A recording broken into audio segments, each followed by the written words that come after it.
आप जानते हैं कि भारत जो है कृषि प्रधान देश है और हरित क्रांति के बाद इसमें उत्पादन में काफ़ी उछाल आया और जहां 1950-51 में 5 करोड़ खाद्यान्न उत्पादन करते थे, वही जो है 7-8 में 30.67 खाद्यान्न उत्पादन कर रहे हैं और 4 गुनी वृद्धि हुई। लेकिन इसके आप हरित क्रांति के दुष्परिणाम के बारे में देखें, जहाँ भी ध्यान देखेंगे मृदा की उत्पादन गुणवत्ता में खास हुआ है, अधिक जैविक जातियों उत्पत्ति में खड़ा और आ रहा है। निवेश जो भी हम नाइट्रोजन फास्फोरस का पोटाश इस्तेमाल करते हैं, उनकी फर्टिलाइजर की एफिशिएंसी जो है में कमी आई है और हमारा जो अंडरग्राउंड वाटर टेबल है वो दिन प्रतिदिन डिक्लाइन करता है और मेजर एरिया जो है क्ले होती जा रही है और 100-150 के नीचे वाटर टेबल हो जाता है। इसलिए जो समर की तापमान हम नहीं दे पा रहे हैं, इवन समर में जो है पानी पीने की बड़ी किल्लत हो रही है और उसकी जो है पोषक तत्वों के स्तर में संतुलन बताइए और ज़्यादातर आपके मिट्टी में माइक्रोन्यूट्रिएंट्स, जिंक, मैग्नीज, कॉपर और ये सब सल्फर, नाइट्रोजन, फास्फोरस, पोटाश की भी कमी हो रही है और इसका कमी यही है कि हम मिट्टी के प्रॉपर्टी के फिजिकल, केमिकल और बायोलॉजिकल प्रॉपर्टी पर ध्यान नहीं देते हैं और फर्टिलाइजर डालते हैं। फर्टिलाइजर को जैसे आप कोई देते हैं उसके क्वालिटी में कोई अंतर नहीं होता, न्यूट्रिएंट की अवेलेबिलिटी हो जाती है। इसलिए जरूरी है कि हम संतुलित उर्वरक का उपयोग करें। जितनी जब बीमारियां पहले जितनी भी रसायन खाती थी हम डालते थे तो खत्म हो जाती थी, लेकिन ये जितनी जब बीमारियां आती उनकी प्रतिरोधक क्षमता में कमी आ गई है और मृदा में जो हेवी मेटल्स हैं, भारी तत्व हैं, आर्सेनिक, शीशा, कैडमियम काफी जमा होता जा रहा है और कीटनाशी दवाओं का अवशेष खाद्य पदार्थों, फलों का सब्जियों में पाया जा रहा है। जैव विविधता में भी आप होता जा रहा है। आप देखिए जितने भी हमारे स्मॉल लिमिट्स थे, मोटे अनाज थे, ये आपके जौ था और ये जितनी हमारी वनस्पतियाँ थी उनकी जो विविधता में दिन प्रतिदिन ह्रास होता जा रहा है और हम जो है एनिमल किंगडम की बात करें चाहे प्लांट किंगडम की बात करें, सब जगह जैव विविधता में ह्रास होता है।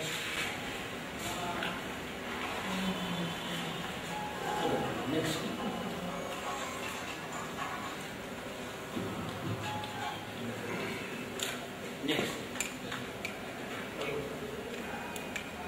जैविक खेती की बात कर रहे हैं। जैविक खेती से अभी आज लोग बहुत परिचित नहीं है। जैविक खेती एक ऐसी उत्पादन प्रणाली है जिसमें कृत्रिम उर्वरकों, कीटनाशी एवं प्रतिनियंत्रण रसायन स्वादों का आनुवंशिक रूपांतरण जिसे जीएम क्लास कहते हैं तो प्रयोग से बचा जाता है। यह अधिकांशतः इसका प्रयोग वर्जित होता है। जैविक खेती में पूर्ण रूप में फसल अवशेष, पशुओं की खाद, हरी खाद, फसल तक मिलने वाली फसलों का समावेश, खेत के अवशिष्ट घास, जैविक कीट नियंत्रण के विशेष पर दिया जाता है ताकि मिट्टी के उत्पादन गुणवत्ता को दिखाया जाए। ये जैविक खेती की डिवीजन है। नेक्स्ट उसमें और पुराने उसमें शास्त्रों में भी कहा गया है और ये कृषि पराशर स्मृति है, उसमें ये कहा गया है कि मृदा में सूक्ष्मजीवी किसानों के जीवन आधार है। खेत जुताई के समय ये जीव मर जाते हैं। कृषि को संपोषित करने के लिए खाद्यान्न उत्पादन हमारा प्रमुख कर्तव्य है और गोबर की खाद, नाशी की प्रबंधन, अन्य जैविक उत्पादन पद्धति, बायोडायनेमिक मार्केटिंग, फसल अवशेष इत्यादि ये विभिन्न मूल्य हैं जिनको इस्तेमाल किया जाता है। नेक्स्ट अब आज जैविक खेती के साथ जो है कई खेती, बायोडायनेमिक खेती, कृषि खेती और प्राकृतिक खेती, पर्यावरण मित्रक खेती, कई चीजों ने जन्म लिया है और इन सभी जो कृषि पद्धतियां हैं उनका मात्र एक उद्देश्य है कि we again back to nature, हम प्रकृति की ओर पुनः लौट चले। इनका एक ही कॉन्सेप्ट है क्योंकि इसके क्रांति के बहुत से दुष्परिणाम हुए हैं, इसलिए हम इसकी बात करने लगे हैं। और ये फ्रैंकलिन डी रूजवेल्ट का कहना है कि जो राष्ट्र अपनी मिट्टी को बर्बाद करता है वो स्वयं की बर्बाद होता है। नेक्स्ट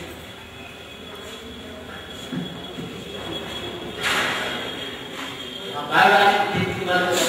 ये बायोडायनेमिक खेती के जो ये कंपोनेंट है, एक नॉर्डिक कंपोस्ट है, वर्मी कंपोस्ट है, कंपोस्ट है और खाद, कंक्रीट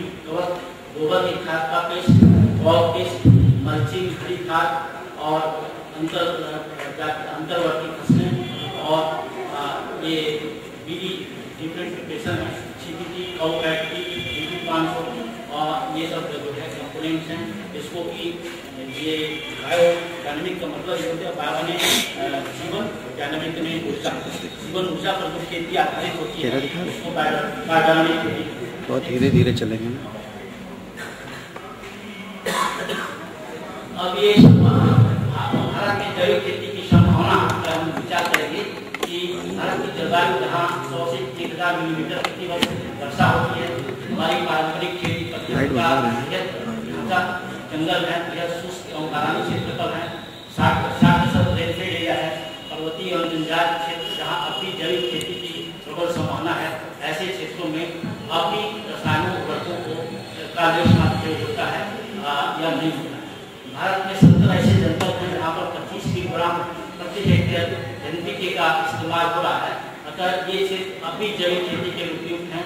ये जनपद हैं, आसाम में 10 जनपद हैं, झारखंड में 5 हैं, हिमाचल प्रदेश में 2 हैं, उत्तर प्रदेश में 8 हैं, उत्तरांचल में 8 हैं, मध्य प्रदेश में 7 हैं, छत्तीसगढ़ में 1 है, राजस्थान में 13 हैं और उत्तरी पूर्वी क्षेत्र के समस्त हैं। वाराणसी क्षेत्र में 60% शुद्ध बोए जाने वाले क्षेत्र में है, जिसमें 90% हरियाणा, 90% दलहन, 85% तिलहन एवं 65% कपास की खेती होती है। ऐसे क्षेत्रों में जैविक खेती की काफी गुंजाइश है। कम आयतन एवं अधिक मूल्य वाली फसलें, सब्जी, फल, मसाले और सड़न एवं औषधि फसलों को जैविक खेती के अंतर्गत लाने से अधिक फायदा होगा। नेक्स्ट, भारत में जैविक खेती के प्रोत्साहन के लिए भारत सरकार द्वारा किए गए पहल वर्ष 2000 में कृषि एवं सहकारिता विभाग, कृषि मंत्रालय, भारत सरकार द्वारा एक टास्क फोर्स कृतक बल की श्री कुंवर भाई यादव की अध्यक्षता में गठित किया गया। इस टास्क फोर्स ने जैविक खेती की एक राष्ट्रीय संस्था की स्थापना के लिए संशोधित की। वर्ष 2000 में ही योजना आयोग भारत सरकार द्वारा 10वीं पंचवर्षीय योजना में कृषि के लिए एक संचालन समिति डॉक्टर MS स्वामीनाथन की अध्यक्षता में गठित की गई। इस समिति की निम्न संपत्ति है: उत्तरी पूर्वी क्षेत्र, वाराणसी क्षेत्र जहाँ अब भी कृषि रसायनों का प्रयोग कम है या नहीं हो रहा है, ऐसे क्षेत्रों में जैविक खेती को प्रोत्साहन दिया जाए। जैविक उत्पादों के प्रोत्साहन के लिए जैविक खेती पर योजनाएं प्रतिपादित की जाए। वाणिज्य मंत्रालय भारत सरकार द्वारा अप्रैल 2000 में National Programme for Organic Farming NPOP की स्थापना की गई एवं एग्रीकल्चर प्रोसेस प्रोडक्शन एक्सपोर्ट को इस कार्यक्रम को क्रियान्वित करने की जिम्मेदारी दी गई।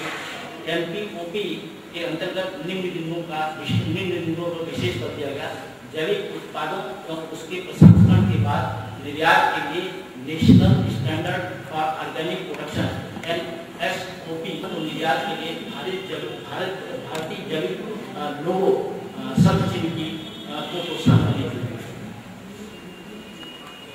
वर्ष 2004 में 10वीं पंचवर्षीय योजना के अंतर्गत कृषि मंत्रालय भारत सरकार द्वारा जैविक खेती पर वार्षिक परियोजना 57.05 करोड़ की लागत से आरंभ की गई। भारत में जैविक खेती पर वार्षिक जैविक प्रमाणीकरण के लिए इनके प्रमाणीकरण के लिए पहले कोई संस्था नहीं थी। अब जैविक खेती के सरल पद्धतियों के विकास, जैविक खेती के लिए आधारभूत कानूनों का संकलन और वैकल्पिक प्रमाणीकरण पद्धतियों के विकास पर विशेष बल दिया जाता है। और इससे जो है कई संस्थाएं, 11 संस्थाएं आपके इतिहास में कार्य कर रही हैं, तो इनके प्रमाणीकरण एग्रीगेशन के लिए काम कर रही हैं।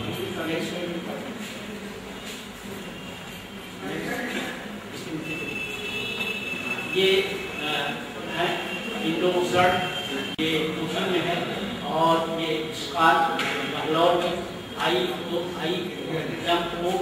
कंट्रोल बंगलौर में और इंडोसर्ट औरंगाबाद के, नोका पुणे में, वन एशिया जबलपुर में, बायो इंस्पेक्टर ये कोचिंग में, STS कोचिंग में, लैकान कोचिंग में, शोका उत्तरांचल में और बेक्यू है पुणे में। ये 11 संस्थाएं प्रमाणीकरण में बनी। विश्व में जैविक खेती का स्तर देखिए, जैविक खेती में लगे हुए विश्व के देश 100 कंट्रीज में इसमें लगे हुए हैं। जैविक खेती के अंतर्गत 24 मिलियन हेक्टेयर ये खेती होती है और एसओएल 2005 के अनुसार ये 26.0 मिलियन हेक्टेयर हो गई। जैविक खेती की खेती में लगे हुए विश्व के प्रमुख देश और उनके क्षेत्रफल कुल जैविक खेती का के साथ ऑस्ट्रेलिया 42% ये जैविक खेती कर रहा है, अमेरिका 24%, यूनाइटेड किंगडम 23%, विभिन्न जैविक उत्पादों के निर्यात से 26 ये अरब डॉलर अमेरिकन डॉलर की का निर्यात हो रहा है। और विभिन्न जैविक उत्पाद के निर्यात के लिए वर्ष 2009-10 में ऐसा अनुमान है कि 100 अरब डॉलर अमेरिकन डॉलर में आमदनी है। ये विश्व के प्रमुख देशों में जैविक खेती के अंतर्गत क्षेत्रफल इसमें सबसे ज्यादा, जैसे मैंने बताया कि ऑस्ट्रेलिया में और संयुक्त राज्य अमेरिका में है। अब देखिए भारत में 0.03% टोटल भौगोलिक क्षेत्र का बस ऑर्गेनिक खेती हो रही है, ऑर्गेनिक जैविक खेती हो रही है और उसको बढ़ाए जाने की संभावना है।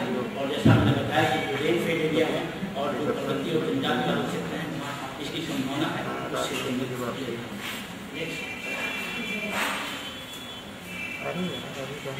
ये भारत में जो जैविक खेती के अंतर्गत फसलें हैं, खाद्यान्न में धान, गेहूँ, मक्का पे काम कर रहे हैं, दलहन में चना पर काम कर रहे हैं, मसाले में काली मिर्च, इलायची, हल्दी, लौंग और वनीला पर, सब्जी में भिंडी, बैगन, टमाटर, आलू, प्याज, लहसुन पर, फल में आम, केला, अनानास पर, अंगूर में संतरा का फसलों पर जैविक खेती भारत में की जाएगी।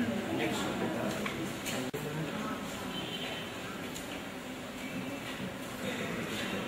अगर भारत में जैविक खेती का स्तर देखें, स्टेटस देखें, तो प्रमाणित जैविक खेती के अंतर्गत जो फॉरेस्ट एरिया है उसका स्टेटस भी 2.5 मिलियन हेक्टेयर, कुल प्रमाणित उत्पाद मैट्रिक टन में 115,230, कुल प्रमाणित परियोजना 322 परियोजनाएं काम कर रही हैं और जो प्रोसेसिंग यूनिट है 158 है, अधिकृत निरीक्षण प्रमाणीकरण 11 है और निर्यात की जाने वाले उत्पादों की संख्या 36 है। भारत में कुल जैविक उत्पाद का निर्यात ये 64.72 मिलियन और जैविक निर्यात से कुल आमदनी 2003-04 में करीब 96 करोड़ रुपये। नेक्स्ट,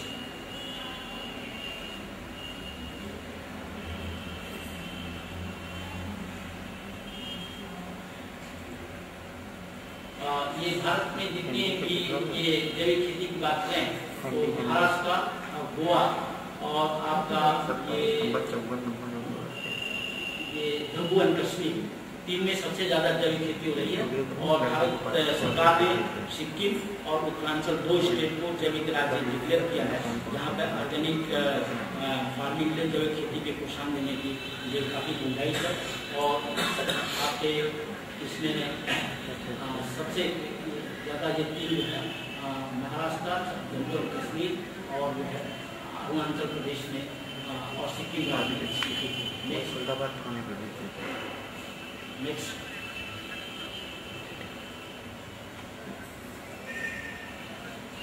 अब जो मेन बिंदु है ये आजकल बड़ा कंट्रोवर्शियल है कि हम लोग जितने भी जैविक आंदोलन में लगे हुए लोग हैं और ये कुछ जो पर्यावरण के प्रति काफ़ी जागरूक हैं, वो कहते हैं कि भाई जितने भी हमने धन खेती की है उससे काफ़ी दुष्परिणाम मिला है, इसलिए जैविक खेती को बढ़ाया है।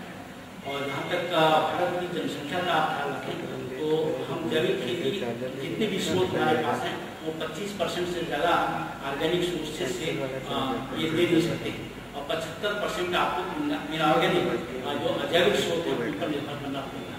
देखें मतलब भारत की जनसंख्या को देखें तो आप अगर 2001 में 1032 था, 103.2, 2011 में 1267 और 2021 में 2021 में जो है 15-12। हाँ, इसी तरह से खाद्यान्न की आवश्यकता देखें तो लास्ट में 2025 में हम 23 मिलियन पैदा कर रहे हैं, उन्हें 42 मिलियन टन की आवश्यकता है। अगर जैविक खेती करेंगे तो जैविक खेती से ये होता है कि 6 साल तक जो है first year second year conversion year होता है, उसमें काफ़ी उत्पादन में 30 से 50% जो है कमी आ जाती है। तो 6वें साल में जो है हम कहीं ये प्रॉफिट लेना शुरू करेंगे, 5 साल तक हमको जो है वो उत्पादन नहीं मिलेगा और लॉस रहेगा। तो 5 साल में जब जनसंख्या बढ़ेगी उसकी उधर पूर्ति के लिए सबसे बड़ी समस्या हो जाएगी। इस पर वो गंभीरता से विचार करता है। यहाँ अब भी हम पैदा कर रहे हैं, कहते हैं कि हम आत्मनिर्भर हो गए हैं। उसमें भी 2006-07 में हमारे देश की प्रति व्यक्ति खाद्यान्न का मात्र 169 किलोग्राम था, जैसा डॉक्टर तिवारी जी बता रहे थे, जबकि अमेरिका में 900 और यूनाइटेड किंगडम में 522 किलोग्राम था। दूसरे शब्दों में अमेरिका की तुलना में हमारी प्रति व्यक्ति वार्षिक खाद्यान्न उपलब्धता 1/5 है, यूके की तुलना में 1/3 है। अतः इस स्थिति में हमारा देश अब भी अनपोषित है। देश की 20 से 23% आबादी अब भी गरीबी रेखा के नीचे है। इसे 2 वक्त की रोटी भी नसीब नहीं होती। यहाँ विकासशील देश की बात करें तो उसमें जो है आपके ये 83.2 जो है ये अनपोषित लोग हैं। अब विकासशील देश में, विकसित देश में 1.6, भारत में अब भी 23 मिलियन जो है अल्पपोषित लोग हैं। उत्तरी अफ्रीका में 3.3 है, लातिन अमेरिका और कैरिबियाई क्षेत्र में 4.5 है, चीन में 12.3 है, एशिया और प्रशांत चीन और भारत को छोड़ करके 18.9 है और सब सारा अफ्रीका में 21.2 है। भारत में ये अगर देखें खाद्यान्न उपलब्धता की बात कर रहे थे, जहाँ हमें 1966 में 468.7 ग्राम प्रति व्यक्ति जो है खाद्यान्न, अब ये 432.3 2007 में। तो इस तरह से खाद्यान्न उपलब्धता घटती जा रही है और यहाँ की पॉपुलेशन बढ़ रहा है और पोषक लोग हैं, वहाँ पर खाद्यान्न उपलब्धता अधिक होनी चाहिए, लेकिन ये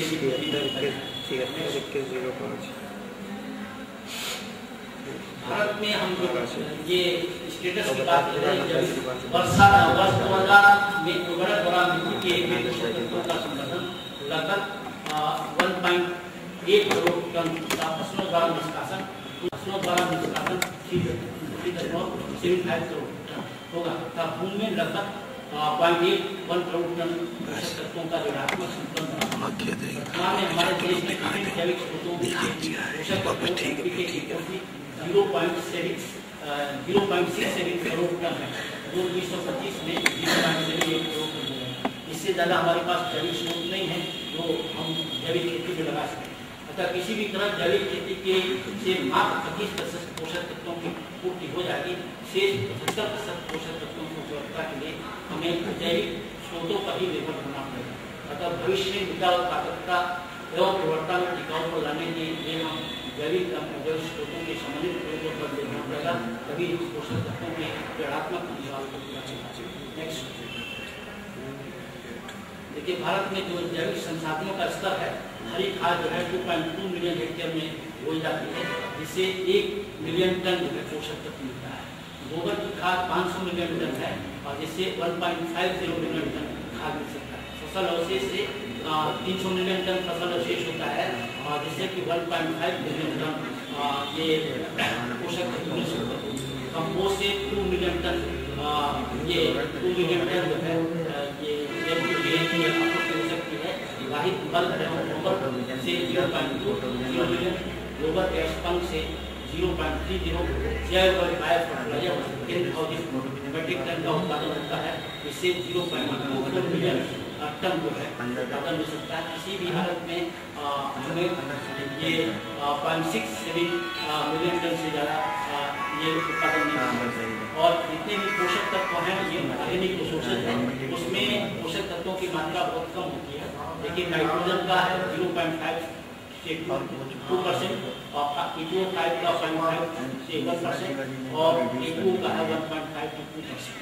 और आप 2007-08 का उपभोग क्षमता है 22.57 के अगेंस्ट में 0.6 मिलियन शेष उसके जैविक खेती एवं फसल उत्पादकता की बात कर रहे थे। देखिए, परंपरागत खेती और जैविक खेती में यहाँ हम परंपरागत खेती में पहले साल में 10 क्विंटल उत्पादन लेते हैं। अगर जैविक खेती करें तो पहला दूसरा साल तो परिवर्तन ये होता है, परिवर्तन वर्ष होता है जिसमें उत्पादन मिलता है। तृतीय जगह की 25 वर्ष तक जो है ये 3 साल तक तो नुकसान होता है और चौथे पक्के में मतलब बहुत ही मार्जिनल प्रॉफिट होता है, लास्ट में प्रॉफिट होती है। तो ये 6 साल में इसको जो है कन्वर्जन किया जाएगा और जो भी उत्पादन होगा वो जैविक उत्पादन होगा उसमें लास्ट आमदनी बहुत ज़्यादा नहीं होगी। इसलिए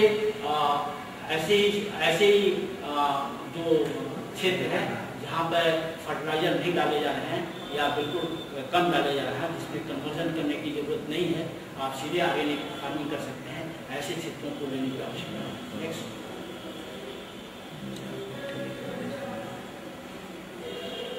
परीक्षण में पाया गया है कि लगातार जैविक स्रोतों से खाद देने से मृदा की गुणवत्ता में सुधार होता है, जैविक खाद में पोषक तत्वों का ह्रास उर्वरकों की अपेक्षा बहुत कम है। जैविक खेती के प्रमाणीकरण में इस बात की हिदायत दी जा रही है कि जो भी जैविक स्रोत हों वो प्रक्षेत्र के ही हों, प्रक्षेत्र के बाहर के स्रोतों के प्रयोग से प्रदूषकों के संक्रमण की संभावना रहती है। नेक्स्ट, जैविक उत्पादों का विश्व बाजार आप देखिए सबसे ज़्यादा जो है प्रतिशत जो ये एक्सपोर्ट होता है जिससे उत्पाद है और उसका परसेंटेज बहुत कम है, थोड़ा बेकरी भी का ये परसेंटेज ज़्यादा है। नेक्स्ट, इसलिए देखिए इसमें जो है लास्ट में दिया हुआ कि जो हमारा ये निर्यात करने से जो पैसा मिलता है ये 100 करोड़ रुपया प्रॉफिट होगा आपके 2009-10 में। नेक्स्ट,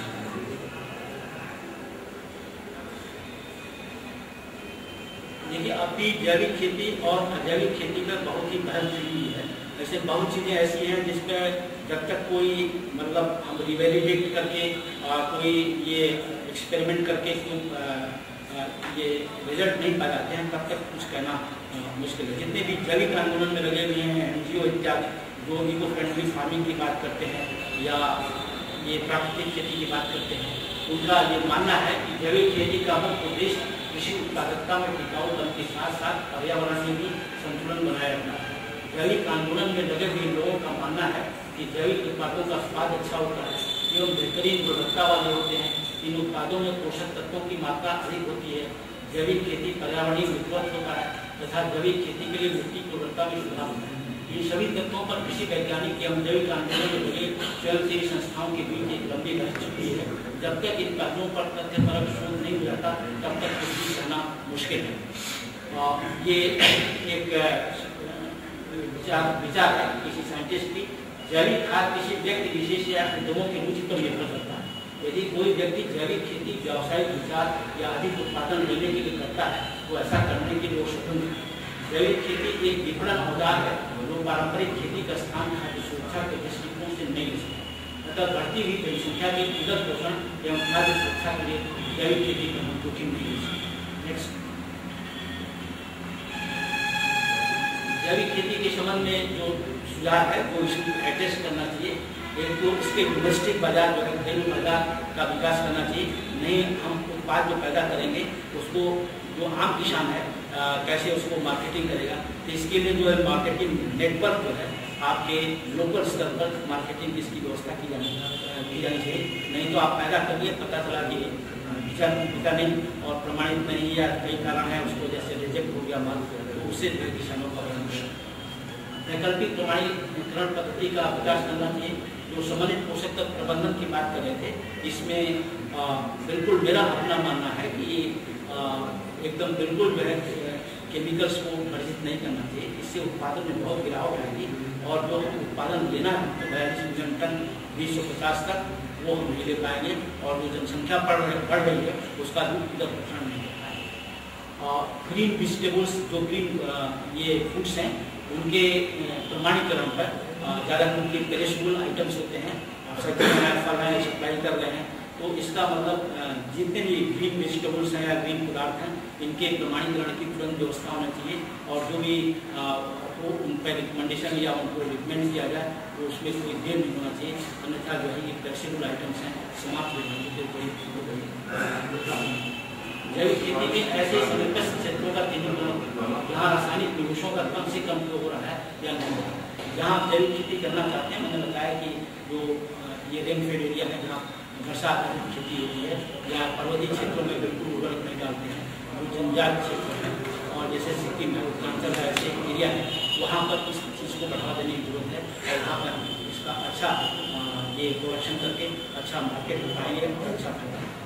संस्कृत निवेशों के प्रयोग से उत्पादन को बढ़ने का प्रोत्साहन, जिससे किसान सभी को उत्पादन को बनाने की व्यवस्था है। जैविक उत्पादों का मानव उत्पादक विकास पर पड़ने वाले प्रभाव की रिहाई से अब भी ऐसा कहा जाता है कि कई माइक्रोटॉक्सिन है जो ऑर्गेनिक शोषण में उठाए जाते हैं।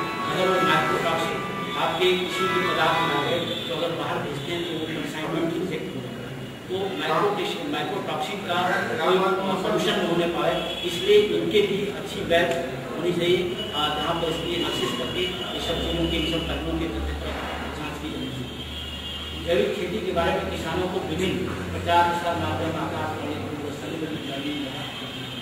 अभी जैविक खेती के बारे में आम किसानों की धारणा जो है उनको जानकारी नहीं होती है। कुछ लोग कहते हैं ये प्राकृतिक खेती है, कुछ कृषि खेती है। इसके लिए प्रचार प्रसार जरूरी है और इसमें आपका